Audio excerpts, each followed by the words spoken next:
이것은 역사상 가장 길고 가장 잔혹하며 가장 매혹적인 드라마에 관한 이야기입니다.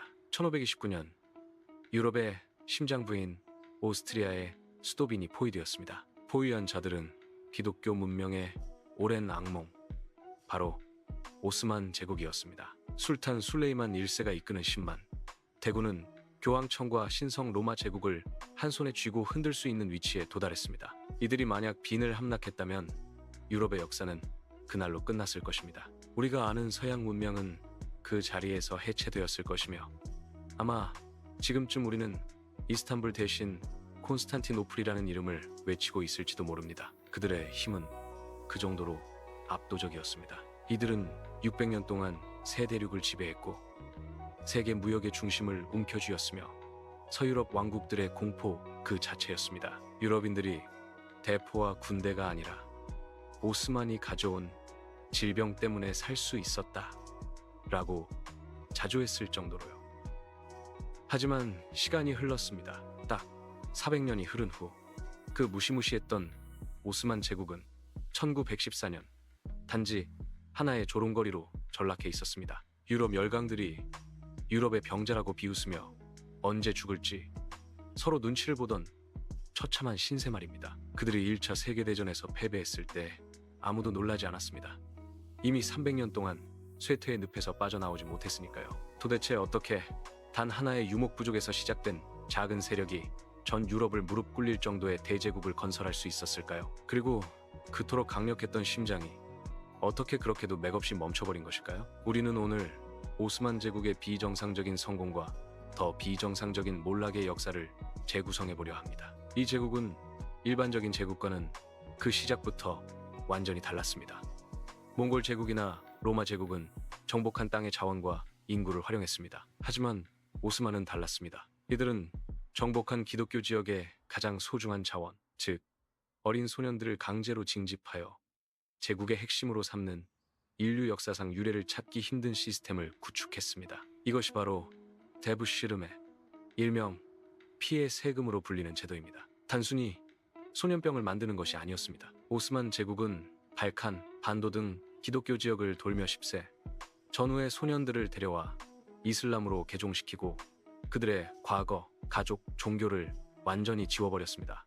이들은 술탄만이 유일한 가족이자 주군인 완벽한 인간 병기로 재탄생했습니다. 이들 중 최고 엘리트들이 바로 오스만 제국의 심장이자 공포의 상징인 예니체리입니다. 예니체리는 술탄의 직속 친위대로서 평생 결혼도 할 수 없었고 오직 술탄에게만 충성을 바쳤습니다. 당시 유럽의 군대가 낡은 봉건적 충성심과 부족한 보급, 엉성한 훈련에 의존하고 있을 때 오스만은 세계 최초의 상비군이자 정규 급여를 받는 완벽한 프로페셔널 군대를 창설했던 것입니다. 그들은 유럽 군대가 상상조차 못했던 신식 무기, 화승총을 숙련되게 다뤘습니다.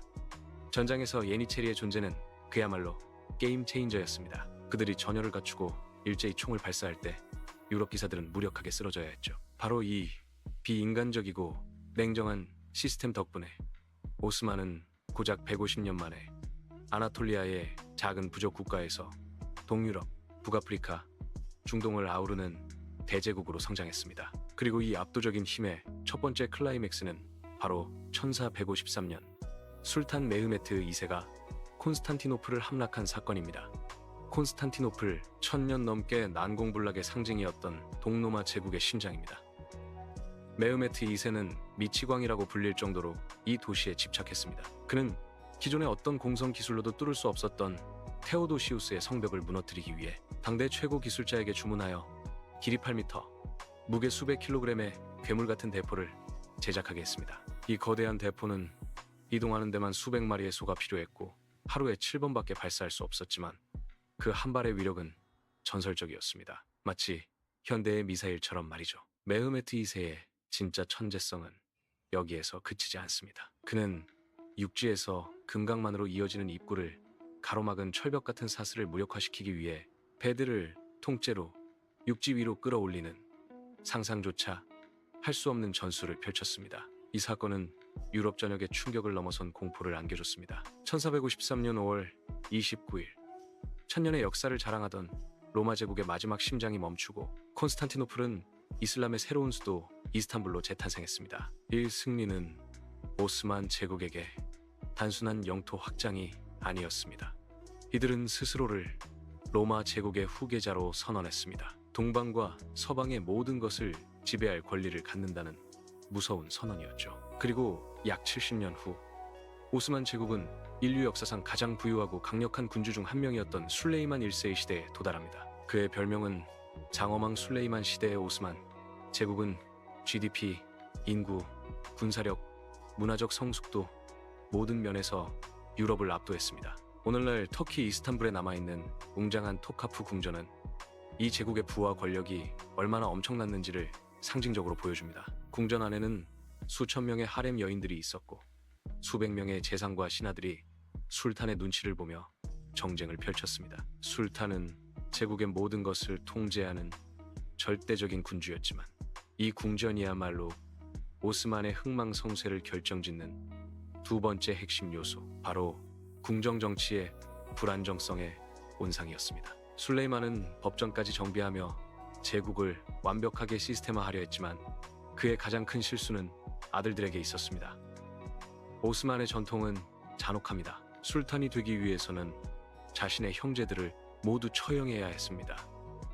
바로 형제 살해의 법입니다. 이는 권력 다툼으로 인한 내전의 가능성을 원천 차단하기 위함이었지만 결과적으로는 뛰어난 능력을 가진 황자들이 술탄의 의심이나 후궁들의 암투로 인해 무수히 희생되는 비극을 낳았습니다. 술레이만 자신도 재상 이브라임 파샤를 처형했고 심지어 유능했던 아들 무스타파마저 질투와 모함 때문에 죽음에 이르게 합니다. 이러한 궁정 내의 권력 다툼과 폭력적인 계승 시스템은 제국의 최고 정점에서부터 이미 지도층의 질을 급격히 떨어뜨리는 치명적인 암덩어리였습니다. 유럽이 과학혁명과 지리적 발견을 통해 서서히 깨어나기 시작했을 때 오스만은 가장 높은 곳에서 스스로의 그림자에 취해 있었습니다. 그들은 이미 모든 것을 가졌다고 생각했습니다. 새로운 지식이나 기술, 불필요했습니다. 이미 우리는 가장 위대하니까. 이 오만이 바로 쇠퇴의 결정적인 방아쇠가 됩니다. 오스만 제국의 쇠퇴는 단 한 번의 실패에서 시작되었습니다. 그리고 그 실패는 바로 오스만의 상징과도 같았던 빈 공성전이었습니다. 물론 1529년의 1차 빈 공성전은 날씨와 보급 문제로 실패했지만 오스만에게 큰 타격은 아니었습니다. 그들은 여전히 강력했으니까요. 하지만 진짜 비극은 1683년에 2차 빈 공성전에서 시작됩니다. 이때 유럽은 이전과는 달랐습니다. 오스만의 공격에 맞서 신성 로마 제국과 폴란드, 리투아니아 연합군이 뭉쳤고 그들의 지도자는 탁월한 기병 전술가였던 폴란드의 얀 3세 소비에스키였습니다. 오스만은 여전히 웅장했습니다. 20만 명이 넘는 대군이 빈을 포위했고 유럽은 패배를 예감했습니다. 하지만 여기서 오스만은 결정적인 실수를 저지릅니다. 그들은 너무나도 오만했습니다. 수세기 동안 유럽인들은 오스만과의 전쟁에서 오직 방어만 해왔습니다. 하지만 얀 3세는 달랐습니다. 그는 유럽 기병의 정수 윙드 후사르를 이끌고 오스만 군의 측면을 강타하는 역사상 가장 거대한 기병 돌격을 감행합니다. 오스만 진영은 완전히 무너졌습니다. 그들은 이토록 대담한 역습을 상상조차 하지 못했습니다. 결정적으로 이 시점에서 유럽은 이미 오스만을 기술적으로 따라잡고 있었습니다. 오스만은 여전히 17세기 후반의 기술과 전술에 안주하고 있었지만 유럽은 이미 화약 무기와 보급 시스템을 혁신적으로 개량하고 있었습니다. 빈 공성전의 실패는 단순한 패배가 아니었습니다. 그것은 오스만 제국이 더 이상 유럽의 지배자가 아님을 전 세계에 알린 사건이었습니다. 오스만은 이후 17세기 말부터 18세기 내내 뼈아픈 후퇴를 거듭합니다. 오스트리아, 러시아 등 유럽 열강들이 오스만 영토를 조각내기 시작했고 제국은 더 이상 정복자가 아닌 방어자 그리고 패배자로 전락했습니다. 더 비극적인 것은 내부의 변화입니다. 제국의 핵심 동력이었던 예니체리는 시간이 흐르면서 점차 타락했습니다. 더 이상 피해 세금을 통해 선발된 헌신적인 전사가 아니었습니다. 그들은 군사력이 아닌 정치적인 영향력을 행사하는 특권 집단이 되었고 심지어 결혼도 하고 상업활동에 종사하며 술탄의 명령을 거부하는 지경에 이르렀습니다. 예니체리는 변화를 거부하는 보수 세력이 되었습니다. 그들은 새로운 무기나 전술을 도입하려는 술탄들을 잇따라 암살하거나 폐위시켰습니다. 제국을 세운 시스템이 역설적으로 제국의 변화와 발전을 가로막는 가장 큰 걸림돌이 된 것입니다. 이것은 뼈저린 교훈입니다.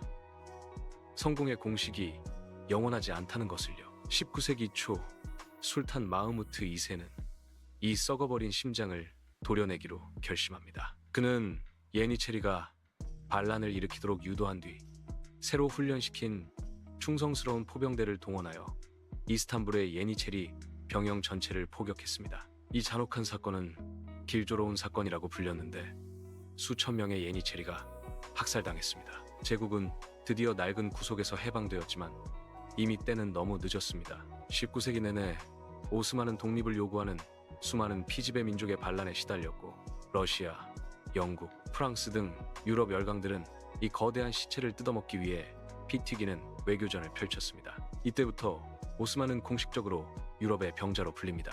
병자는 스스로 무언가를 해낼 힘이 없었고 오직 주변 강대국들의 이해관계가 충돌할 때만 간신히 목숨을 부지할 수 있었습니다. 마지막 술탄 압디라미트 2세는 제국을 구하기 위해 근대화 개혁을 시도했지만 내부의 강력한 반발과 청년 투르크당의 쿠데타에 시달려야 했습니다. 결국 오스만은 재앙 그 자체였던 1차 세계대전에 독일의 편에 서서 참전하는 최악의 도박을 감행합니다. 왜 참전했을까요? 그들은 이 전쟁에서 승리하면 잃어버린 영토를 되찾고 다시 한번 제국의 영광을 재현할 수 있다고 믿었던 것입니다. 하지만 결과는 모두가 알다시피 처참한 패배였습니다. 전쟁 후 승전국들은 오스만의 영토를 갈기갈기 찢었습니다. 제국의 수도 이스탄불은 연합군에 의해 점령되는 역사상 가장 굴욕적인 순간을 맞이합니다. 유럽을 공포에 떨게 했던 그 강력한 심장이 마침내 완전히 멈춰버린 것입니다. 하지만 이 절망적인 순간 한 명의 군인이 등장합니다. 무스타파 케말 파샤, 후일 아타투르크라고 불리게 되는 인물입니다. 그는 낡은 술탄제와 썩어버린 오스만 제국 자체를 완전히 해체하고 터키 공화국이라는 새로운 국가를 건립하여 제국에게 마지막 존엄성을 부여했습니다. 600년 동안 이어진 오스만 제국은 그렇게 역사 속으로 사라졌지만 그들이 남긴 유산, 특히 콘스탄티노플을 이스탄불로 바꾼 압도적인 문화적, 지정학적 영향력은 현대까지 이어지고 있습니다. 오스만 제국의 역사는 우리에게 강력한 교훈을 남깁니다. 비인간적일지라도 최고의 효율을 추구했던 시스템만이 제국을 건설할 수 있었습니다. 하지만 그 시스템이 변화에 적응하지 못하고 오만함과 내부 정쟁에 사로잡힐 때 세상에서 가장 강력했던 제국이라 할지라도 한순간에 유럽의 병자로 전락할 수 있다는 사실 말입니다. 당신이 이 거대한 역사의 롤러코스터에서 얻어야 할 교훈은 명확합니다. 현재의 성공에 취해 멈추는 순간 아무리 거대한 제국이라 할지라도 몰락은 이미 시작된 것입니다. 우리는 다음 시간 유럽 열강들이 오스만의 시체를 어떻게 뜯어먹었는지 그 냉혹한 제국주의의 민낯을 파헤쳐 보겠습니다. 구독과 알림 설정을 통해 다음 비극의 현장에 함께 해주시길 바랍니다. 감사합니다.